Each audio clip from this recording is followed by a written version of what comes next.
Hello, welcome to my channel. आज हम पढ़ने वाले हैं book perspective on public administration का last chapter, gender perspective on public administration. ये video BA honours political science वाले बच्चों के लिए काफ़ी यूज़फुल होगी, जो डीयू से कर रहे हैं, चाहे वो रेगुलर वाले हो, सोल या एनसीवेब कोई भी हो। और ये वीडियो न्यू एजुकेशन पॉलिसी के अकॉर्डिंग है। जेंडर पर्सपेक्टिव पब्लिक एडमिनिस्ट्रेशन के ये दो मेन टॉपिक हैं, gender and governance and gender sensitivity and participation in administration. ये इंट्रो है। The various field of science and social science as sociology, economy, demography and anthropology has seen a great transformation and seem to have got new direction, with social issue like equality of men and women as the center of attention in 20th century. And the same happened with the public administration. Feminist explanation of the subject has resulted in expansion of its boundary and norms.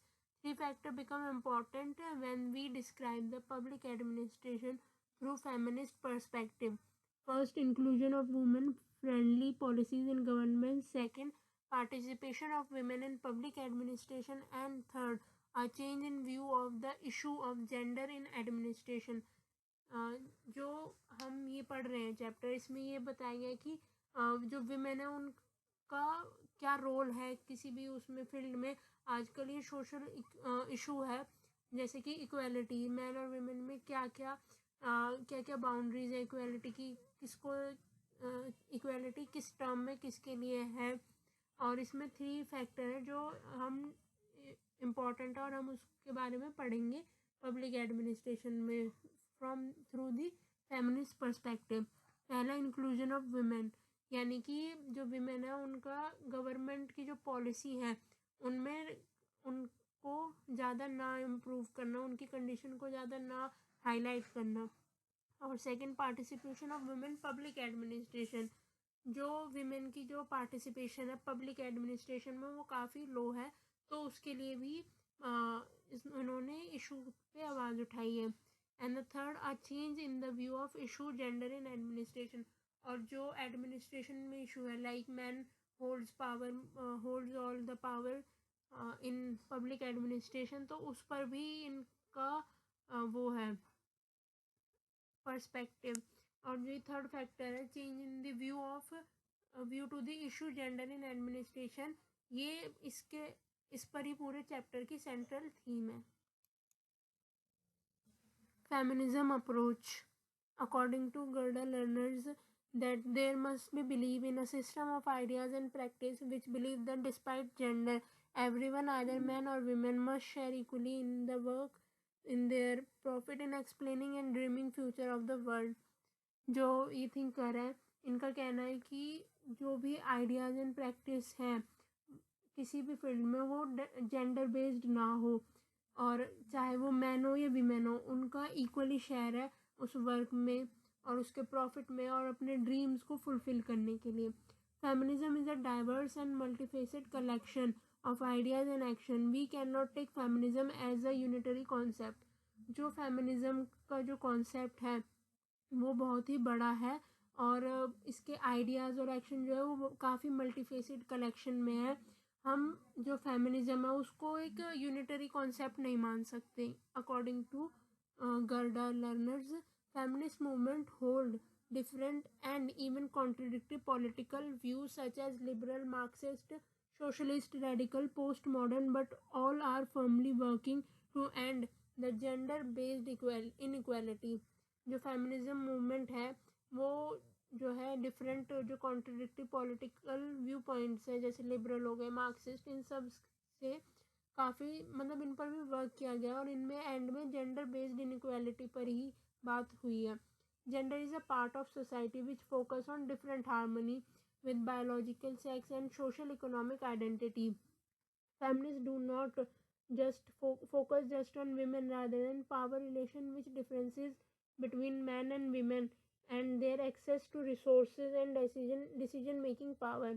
जो feminist है वो सिर्फ इस बात पर focus नहीं करे कि जो पावर रिलेशन है, यानी कि जो भी हमारे अथॉरिटेटिव गवर्नमेंट हैं उनके जो डिसीजन मेकिंग में पावर में जो डिफरेंस है मैन एंड वीमेन में, कि मैन ज़्यादा पावरफुल माने गए हैं अकॉर्डिंग कंपैरिजन टू वीमेन, ये सिर्फ उस पर फोकस नहीं कर रहे, ये एक अलग मतलब ये क्रिएट कर रहे हैं स्पेस जो कि विमेन के लिए और अदर जेंडर्स के लिए हो, हेट्रोजेनियस जेंडर के पर्सपेक्टिव से, मतलब कि सभी जेंडर को एक इक्वल स्पेस मिले काम के लिए। It's all about the changing old forms of gendered power relation. It is like a modern tool to view things through the different gender lens. Gender of governance. If we look at the history of social science, it will reveal that all over the world the political domain has been continuously controlled and managed by men. अगर हम social science की history पर ध्यान दें तो इसमें पता चलता है कि जो ऑल ओवर वर्ल्ड में पॉलिटिकल डोमेन है वो control and managed by man से है, मतलब उनको कंट्रोल मैन करते हैं। If we see the dominant of male patriarchy is seen normal, जो डोमिनेंस है मेल पैट्रियार्की का वो नॉर्मल, न्यूट्रल और मेन स्ट्रीम है। Sheila Rowbotham has said women have been hidden from history. Feminists have tried to account for the absence of women from political structure. They believe that macho behavior toward politics is responsible for exclusion of women from politics. According to Sheila Botham Rowbotham, उन्होंने कहा है कि जो role है women का वो एक तरीके से छुपा हुआ है हिस्ट्री में। उन्होंने ट्राई किया है कि जो एब्सेंस ऑफ विमेन है पॉलिटिकल स्ट्रक्चर में, वो जो माचो बिहेवियर है, मतलब कि मेल पैट्रियार्की जो सिस्टम है उस वो रिस्पॉन्सिबल है पॉलिटिकल उसमें गवर्नेंस में एक्सक्लूजन ऑफ विमेन का। The main mechanism through which this exclusion is realized, the belief of natural separation of the public and private. The traditional approach to public administration believes the politics is public, hence the domain of the domestic, familial, and sexual relation, which are private, and thus it lies outside the concern of study of politics. If we see male activities seen sphere of public and personal or private is reserved for women, thus stopping women from taking part in the sphere of politics. Women are by and large being excluded from defining their activities as political. जो main mechanism है exclusion का women का वो ये है कि public और private में, यानी कि जो ट्रेडिशनल अप्रोच थी पब्लिक एडमिनिस्ट्रेशन की उनमें ये था कि लोग ज़्यादा पब्लिकली अप्रोच करें और जो मतलब मेल ज़्यादा पब्लिकली एक्टिव रहे सोशली, और जो विमेन है वो डोमेस्टिक लेवल पर रहे, जो कि प्राइवेट सीन होता है इस वाले कॉन्टेक्स्ट में। तो ये एक मेन रीज़न है विमेन का एक्सक्लूजन का पॉलिटिक्स से। Thus, in the second half of 20th century, feminist theory started to realize how the society has constructed the roles of men and women differently and how public spheres shape the personal circumstances. They challenge the core concept of family, which is seen as a personal domain and not political domain, by claiming that personal is political. They challenge the domain and core concept like family and personal life and thus made it political and included the private sphere into politics. 20th half of 20th century तक आते आते feminist theory जो थी उन्होंने एक नया वो start की थ्योरी। उसमें ये था कि जैसे कि मैन और विमेन को डिफरेंट देखा जाता है, एक पब्लिक स्फेयर में है, जैसे कि मैन वो पब्लिकली एक्टिव है और जो विमेन है वो डोमेस्टिक सर्कमस्टांसेस में घिरी हुई है। तो इन्होंने चैलेंज किया इस कोर कॉन्सेप्ट को, जिसमें देखा गया है कि इसमें इन्होंने कहा है कि पर्सनल इज पॉलिटिक्स। इन्होंने क्लेम किया कि जैसे कि family, the concept of family है वो पर्सनल डोमेन है और and not political domain. They challenge the dominant core concept like family and personal life. and thus made it political, included the private sphere into politics. और इन्होंने इस private sphere को public करा है by claiming personal is political. They also feel that lives of women are regulated and shaped by public sphere and shaped, for example, legal status of wife by policy of the government on child care, allocation of welfare benefits, labor laws, and division of labor on sex basis, and laws on abortion, sexual harassment, and rape. Thus, the personal problem can only be resolved by the political action. इन्होंने ये कहा है कि जो feminist जो approach है, जो कि इसमें मेन थिंकर है, उन्होंने कहा है कि जैसे कि जो विमेन की जो लाइफ है, यानी कि किसी भी तरीके के जो लीगल स्टेटस है, वो शेप होते हैं पब्लिक स्फेयर से.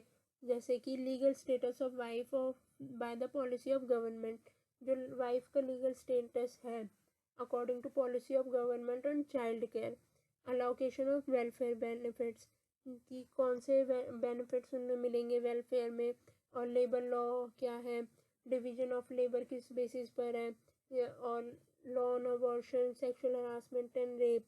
ये जो है ये सारे पर्सनल प्रॉब्लम है, और ये can only be resolve by the political action, और ये सारी प्रॉब्लम पॉलिटिकल एक्शन से ही रिजॉल्व हो सकती है. Gender of governance. The feminist writers are not only expose the male biasness of the administrative state, they also assess the effect of such an administrative state and its policies on men and women.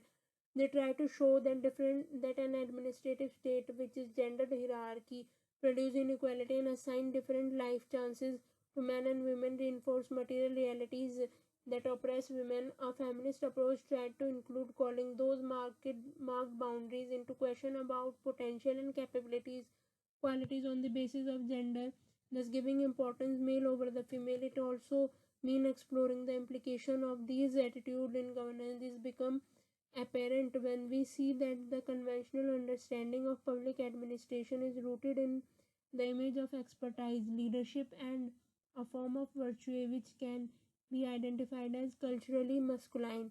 This peculiar nature of public organizational reality were link are drawn between ideas of masculinity and public administration, norms of professionalism, leadership, and neutrality, where working women have to bear the double burden of both paid employment and the burden of the work of house. जो feminist writer हैं उन्होंने mail biasness को show किया है, जैसे कि administrative state में जो भी पॉलिसीज़ हैं वो मैन जेंडर लोग हैं उनको ज़्यादा वो दिए राइट्स, और विमेन को अप्रेस किया गया है किसी भी फील्ड में देखा जाए तो.